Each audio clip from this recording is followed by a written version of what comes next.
Hello everyone, welcome. My name is Phoenix and this is the Consumer's Guide to Filmmaking. The Last of Us Season 1, 2023, Craig Mazin and Neil Druckmann. This show follows a man named Joel. During the initial outbreak of a zombie virus, Joel's daughter Sarah is killed in a firefight. 20 years after her death, Joel is now a smuggler, helping to get contraband in and out of quarantine zones. After a chance encounter with Marlene, the leader of a terrorist group known as the Fireflies, Marlene gives him the task of smuggling a girl named Ellie to the West Coast, where a Firefly base is located. However, Joel soon learns that Ellie is immune to the virus, and that this job is more important than he could ever imagine, forever altering the course of his life. Fuck, don't make me call him. Don't. Max! Mid! Sorry. So, this show is getting praised as being the GOAT video game adaptation. However true that statement may be, I don't care. I probably agree to some extent, but it's the people that make that statement who bother me.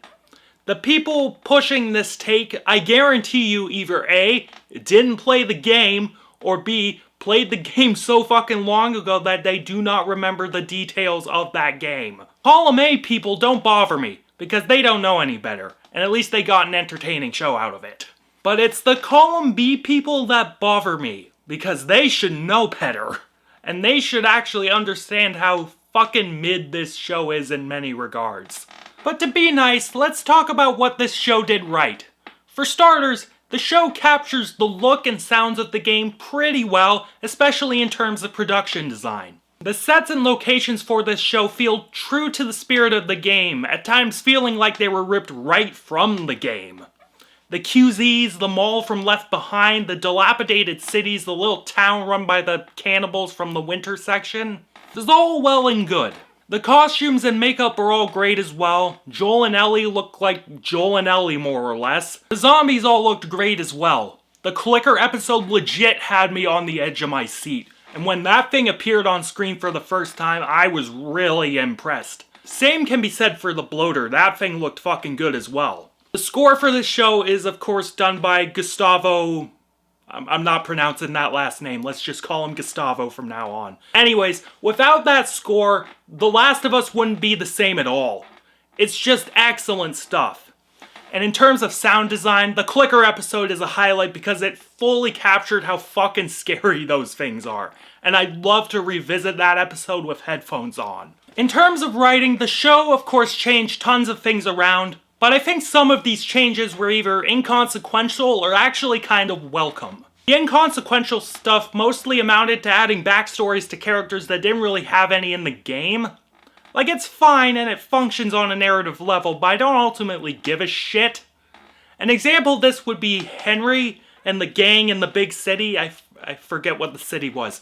Anyways, that was all dandy and didn't make things egregiously worse. But it was like a net zero addition. It added nothing to that section of the story.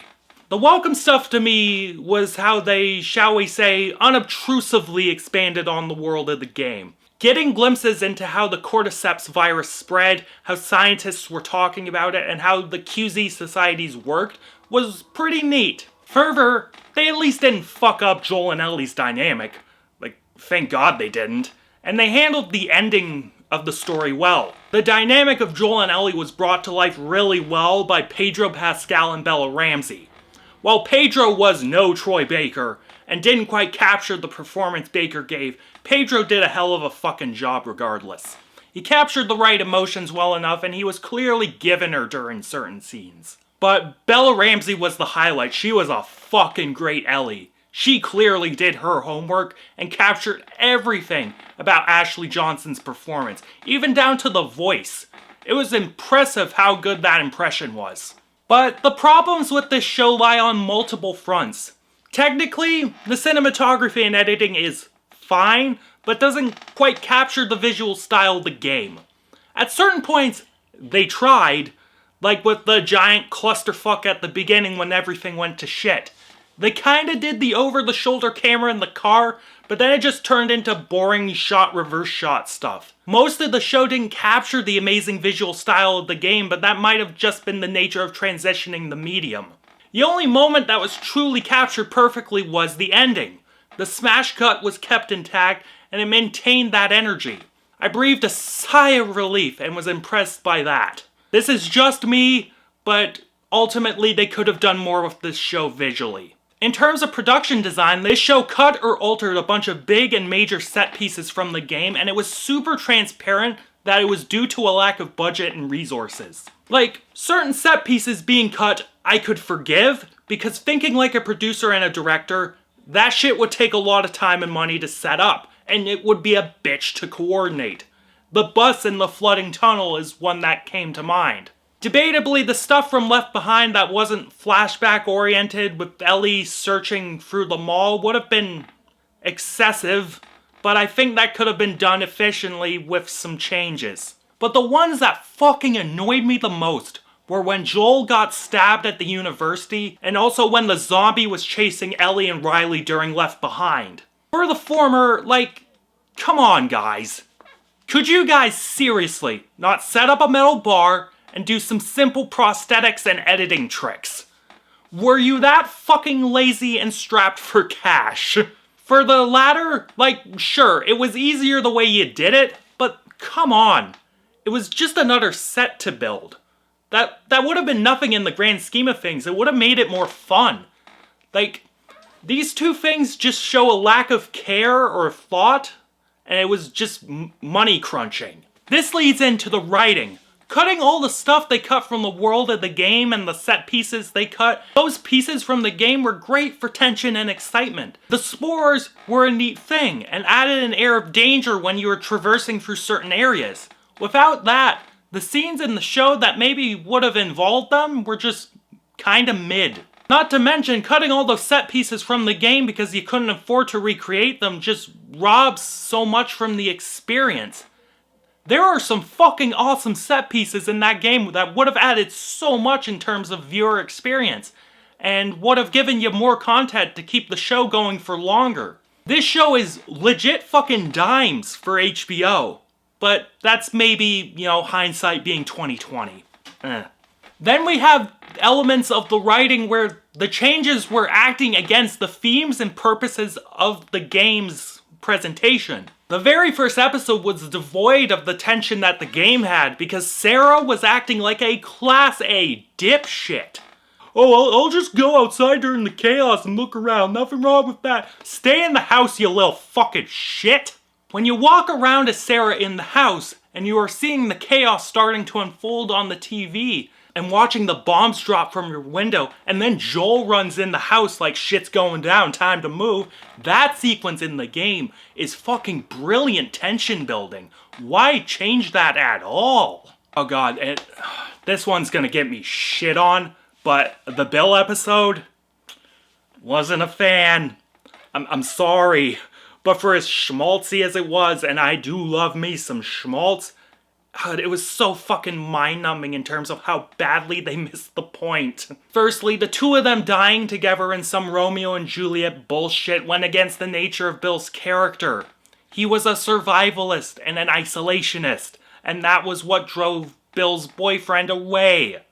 There is tragedy in how the show did it, but the game story regarding Bill is fucking tragic. It shows how this world wears on your spirit. Secondly, and maybe building on an earlier idea, but more content. We could have had the schmaltzy gay romance, but have it end like the game had it end.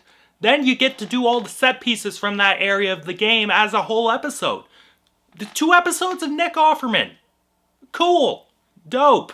Also, this is purely just me, but was W. Earl Brown not available? Did he not want to do it? Like, he's still alive. He's right there. Could have played Bill. Like, Nick Offerman was fine. He was good.